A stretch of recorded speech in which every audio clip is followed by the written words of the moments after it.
طريقة عمل الفول بالطريقة التقليدية للمصريين. أول حاجة زبدة بعد التسييح هنحط عليها.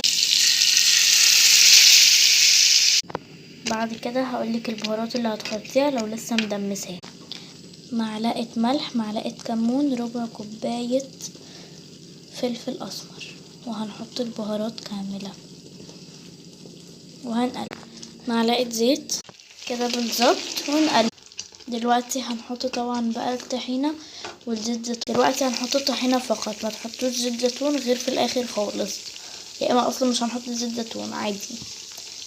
هما دول حبة الطحينة وقلب. خلصت الفول. دلوقتي هنعمل بقى اللي احنا هنحطها.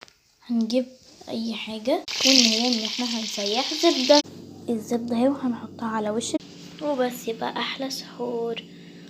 كل سنة وانتم طيبين.